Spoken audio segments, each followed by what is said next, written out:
Was Tre Johnson the most dangerous scorer of the 2025 NBA draft, and did the Wizards steal him with pick number 6? Many people called it the perfect marriage of talent and team need. He's got limitless range, the confidence to let it fly off the dribble, and the efficiency to back it up. Now, if you've only seen the highlights, you have no idea how deep his bag really is. So stick around for the next few minutes, and I'll show you the game film that proves it. Pope somehow gets it to Johnson. Now, before we hop into the game film, I just want to talk briefly about Tre Johnson's lone season at Texas. He stepped into that Longhorns program and was immediately their unquestioned number one offensive option. Everything ran through him, and he averaged over 20 points a game. And now, what stood out to me the most from watching his game, and it's no surprise to anyone, was his shooting. We're going to talk about a few of the different ways he got his shot off, but where I want to start out with the game film is breaking down Tre Johnson as a guy who operates as a catch-and-shoot shooter. Now, a lot of times when people do prospect breakdowns, they focus on their playmaking, and that's always kind of your first instinct to want to go through that first, and we'll get there with Tre Johnson. But what impresses me the most about him is his ability to operate off ball.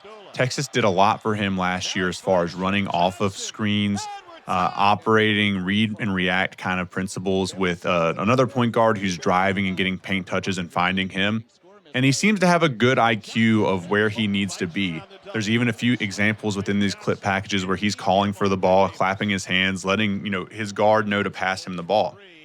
So I think this is where you'll primarily see him on the NBA level. It's what suits his skill set to make an immediate impact as a rookie right away, is to really act as that floor spacer, as someone that has to create some gravity on the perimeter and draw defenses in and really free up space for a lot of other people to operate.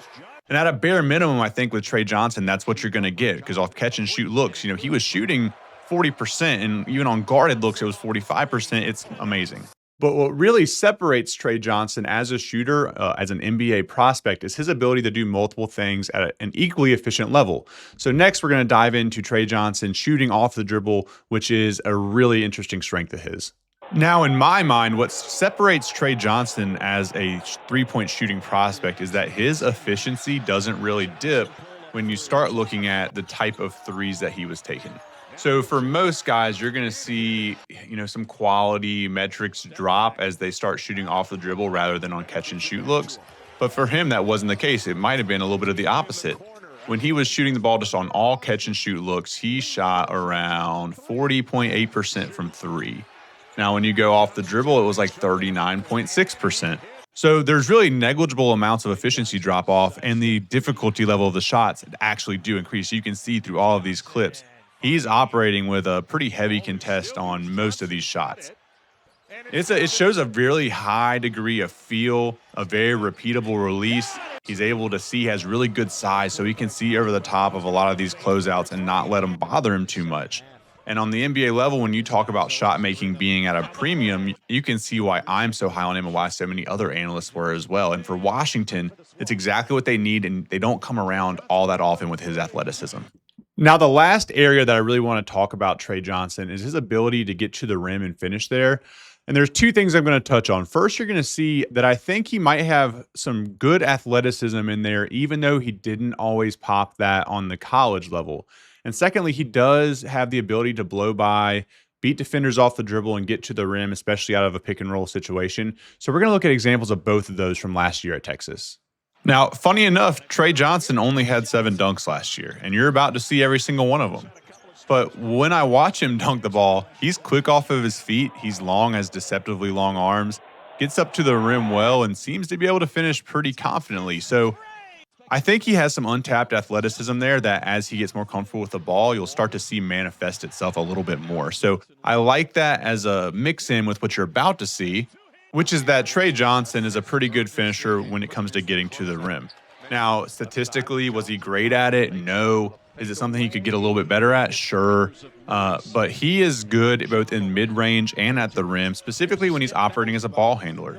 Now, I happen to think that this is an area where he could excel even more in the NBA, given the amount of space that he's going to have around the court and more space to operate as defenders can't sag or help off of people as much as they can at the college level.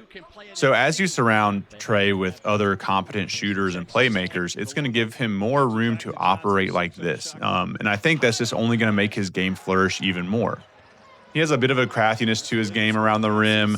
I wouldn't say it's anything crazy. He does not go through defenders very well. But the area that I think is going to grow quite a bit as he gets to the NBA level is to hit that mid-range jump shot. He's really comfortable pulling up, stepping back, getting one touch in the paint, stepping back into a mid-range jump shot. And that's going to serve him really well. And when defenders bite on that too hard, he's going to be able to blow by and get to the rim. So on a 3-level scoring basis, he can do them all reasonably well. Now, at the end of the day, this is just really a pick that I love for the Wizards. One, because I had Tre Johnson as being probably the fourth best pick in the draft at a floor. Like I thought there's no way he lasts past the number 4 pick. He ended up sliding all the way to number 6 and kind of fell into Washington's lap. And when you look at how he fits into the rest of their roster construction, you can get to be really excited. They have the pieces around him from a youth and depth perspective that are going to make them interesting to watch over the next couple of years. Like Alex Sarr is a fun one to watch from a big man perspective. They have other guards in the youth movement around him, as well as pairing him with some veterans like CJ McCollum that can really benefit him and show him the ropes. Like they're not super similar players, but they are primarily shooters.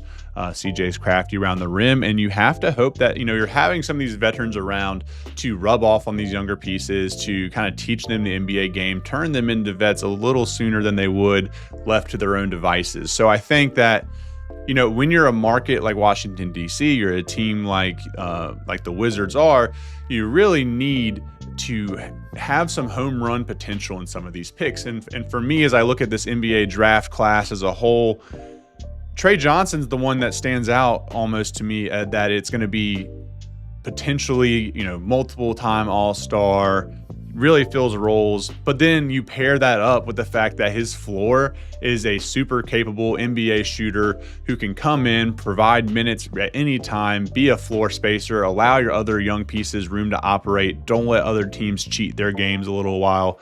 And it just makes you that much tougher to guard. It makes the other guys on your team be able to grow and develop a little bit faster.